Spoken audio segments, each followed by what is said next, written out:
Petrol, power, and the people, Abiola's wise words. Let me take you back to a moment in Nigeria's history when the late Chief MKO Abiola, a man known for his sharp business acumen and unshakable wit, was asked a simple but profound question. Would you ever consider increasing the price of petrol if you became president? Abiola, never one to shy away from a challenge, responded with a hearty laugh.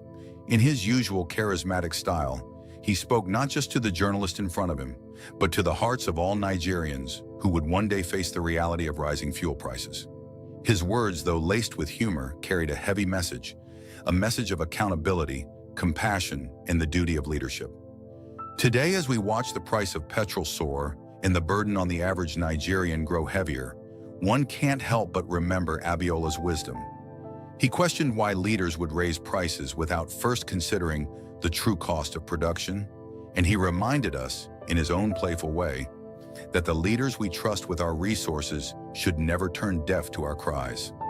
In a time when the Nigerian people are once again questioning the actions of their leaders, the legacy of Abiola's words resounds louder than ever. What does it truly cost to produce a liter of petrol, and who's truly benefiting from the rise in prices? It's time for answers.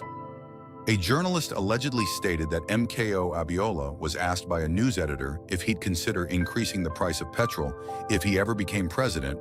Abiola burst into laughter and said, "You know I'm a chartered accountant, right? If anyone comes to me with this idea of hiking fuel prices, the first question I'd ask is, how much does it cost to produce 1 liter of petrol, considering the other goodies that come with crude oil?" Apparently, Abiola concluded that we might actually be producing a liter of petrol at almost zero cost once you factor in the other valuable products we get from crude oil. It's like cooking a pot of jollof rice and then selling only the grains but pretending the meat and veggies didn't come with it. Who does that? But here we are today asking ourselves the same question. How on earth are we paying this much for fuel? Could it be that someone's chopping our money quietly? Or maybe, just maybe, there's an invisible subsidy spirit haunting our economy. You see, I decided to consult our friend Meta AI today just to get some clarity on this fuel matter. Meta, I said, talk to me about the petroleum industry. And my people, Meta was ready. I asked for a breakdown of the derivatives from 1 barrel of Nigeria's Bonny Light crude oil, and Meta didn't hold back. The info came flying at me so fast I almost fainted. Did you know that Bonny Light is one of the most sought-after crudes in the world? Meta dropped the facts. Low sulfur content, high API gravity, balanced product yield. This oil is premium, my people. Then came the real gist. From 1 barrel of Bonny Light, this is what we get. Gasoline, PMS, 12.5 gallons, 47.3 liters. Diesel, 9.5 gallons, 36 liters.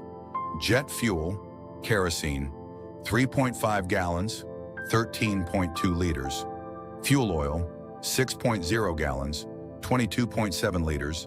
Petrochemicals, 2.5 gallons, 9.5 liters. Other products, e.g. asphalt, lubricants, 1.5 gallons, 5.7 liters. Wow, talk about getting more bang for your barrel. I had to catch my breath, but I wasn't done. I asked Meta one last question. Can a refinery give out free petrol and still make profits from the other products? You won't believe this, but Meta said, yes, absolutely. Meta AI explained that even if a refinery gives away petrol for free, it can still cover its costs and make a profit from the other products. Imagine that. Diesel, jet fuel, and petrochemicals have such high profit margins that they can carry the whole team, like Victor Osimhen carrying Nigeria's Super Eagles to victory. Now hold on, are we saying that we could be getting petrol for next to nothing? That all this talk about high prices and subsidies might just be one giant scam?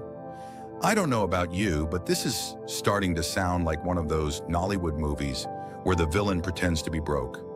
Meanwhile, he's counting bundles of cash under his bed. My dear minister, if Meta AI can spill the beans like this, surely you can see that we are not asking for too much. We just want a little bit of truth and compassion. Mrs. Minister, please tell your husband that the masses are tired of pretending to smile while our pockets cry every time we buy fuel. After all, If you can make profits from everything else in that barrel, why should we be suffering over petrol? Let's not be the country that's known for having everything, but still choosing to be stingy with the one thing that could make life easier for its people. So, my fellow Nigerians, it seems we're not only swimming in crude oil, but also drowning in crude lies. But as Abiola would say, if you want to know the truth, start by asking the right questions. And who knows, maybe one day we'll wake up to find that our leaders have finally decided to do the right thing.